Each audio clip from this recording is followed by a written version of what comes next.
नमस्कार विद्यार्थी मित्रांनो, आज आपण या व्हिडिओच्या माध्यमातून WH क्वेश्चन कसा तयार करायचा ते शिकणार आहोत। या प्रकारात आपल्याला एखादं वाक्य दिलं जातं आणि या वाक्यातील एखादा भाग अधोरेखित म्हणजेच अंडरलाइन केला जातो आणि तो भाग उत्तर येईल असा प्रश्न तयार करण्यासाठी सांगितलं जातं, तेव्हा त्याला आपण WH क्वेश्चन असं आपण म्हणतो। आता आपण WH ने सुरू होणारे जे शब्द आहेत ते प्रश्नात कधी वापरायचे ते पाहूया। व्हेन जेव्हा अंडरलाइन केलेले शब्द वेळ दर्शवतात तेव्हा वापरायचा। वेअर जेव्हा अंडरलाइन केलेला शब्द ठिकाण दाखवतो तेव्हा वापरायचा। हू हा शब्द जेव्हा अंडरलाइन केलेला शब्द व्यक्ती दाखवतो तेव्हा वापरायचा।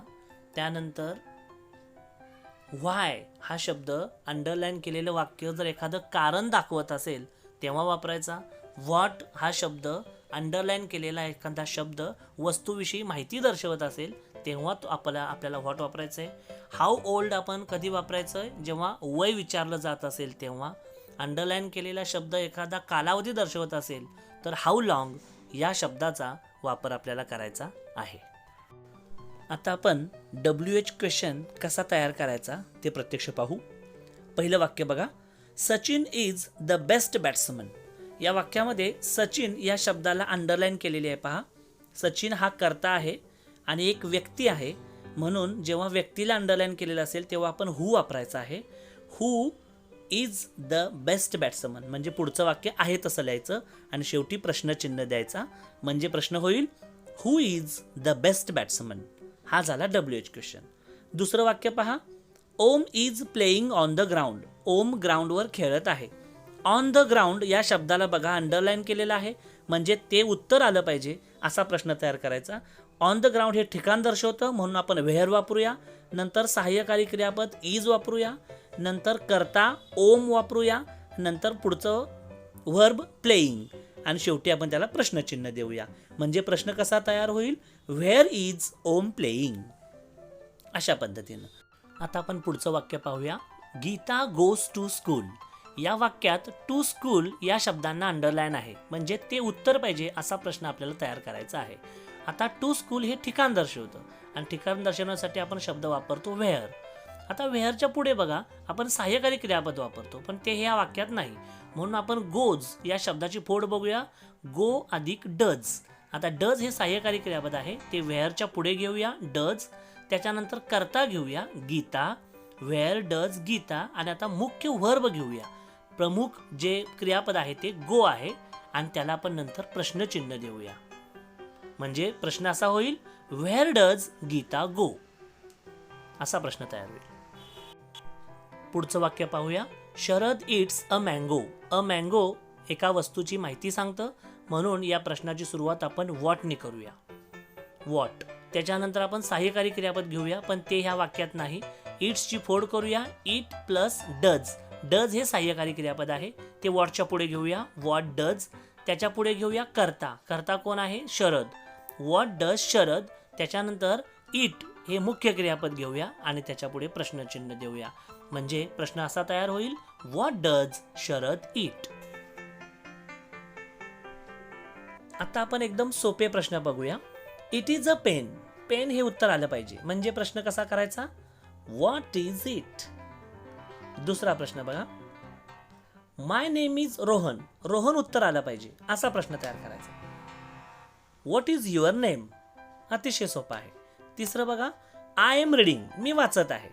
प्रश्न उत्तर आलं पाहिजे रीडिंग म्हणजे प्रश्न कसा होईल, व्हॉट आर यू डुईंग, तू काय करत आहेस।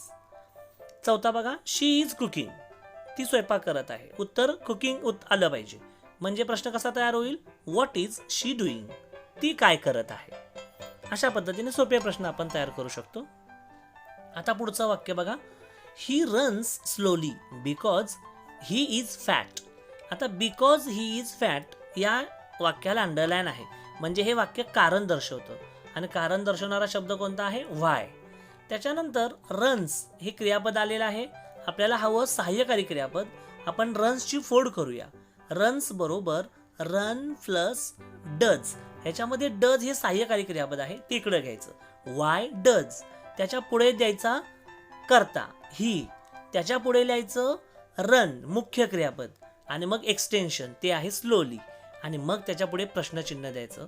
वाक्य असं होईल प्रश्नार्थक, why does he run slowly. अशा पद्धतीने आपण WH क्वेश्चन या ठिकाणी तयार करू शकतो. आता हे वाक्य पहा, Shweta became a doctor because she was clever. आता या वाक्यामध्ये शी वॉज क्लेवर बघा, या वाक्याला अंडरलाईन आहे.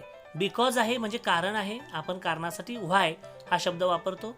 त्याच्या पुढे आपण वापरतो हेल्पिंग व्हर्ब म्हणजे सहाय्यकारी क्रियापद, ते ह्याच्यामध्ये आहे. बिकेमची फोड आपण केली, बिकम प्लस डीड, ह्याच्यामध्ये डीड हे सहाय्यकारी क्रियापद आहे, तर त्याच्या पुढे लिहूया वाय डीड. त्यानंतर घेऊया करता, करता आहे श्वेता. त्याच्यानंतर बिकम शब्द घेऊया मुख्य क्रियापद बिकम आणि त्याच्या पुढे अ डॉक्टर हे एक्सटेन्शन घेऊया म्हणजे आणि प्रश्नचिन्ह देऊया म्हणजे प्रश्न कसा तयार होईल बघा, why did Shweta become a doctor. अशा पद्धतीने आपण हे वाक्य करू शकतो.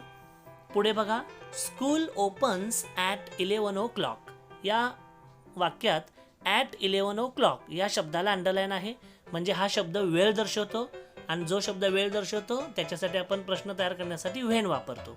व्हेनच्या पुढे आपण सहाय्यकारी क्रियापद वापरतो, पण हे याच्यात नाही आहे म्हणून ओपन्सची काय केली आपण फोड केली, ओपन प्लस डज. डज हे सहाय्यकारी क्रियापद आहे ते घेऊया व्हेन डज. नंतर घेऊया करता स्कूल आणि नंतर त्याच्या पुढे घेऊया क्रियापद ओपन आणि शेवटी देऊया त्याला प्रश्नचिन्ह म्हणजे प्रश्न असा तयार होईल, व्हेन डज स्कूल ओपन. अशा पद्धतीने आपण प्रश्न तयार करू शकतो. काही प्रश्नार्थक शब्द दिलेत बघा, what, when, where, Y, which, how long, how much, how old. अशा पद्धतीचे प्रश्नार्थक शब्द आहेत. मी प्रत्येकाचा वेगळा व्हिडिओ तयार केलेला आहे, तो तुम्ही पाहायचा आहे. जर हा व्हिडिओ आवडला असेल तर लाईक, शेअर आणि सबस्क्राईब करा. बेल आयकॉन दाबायला विसरू नका. धन्यवाद.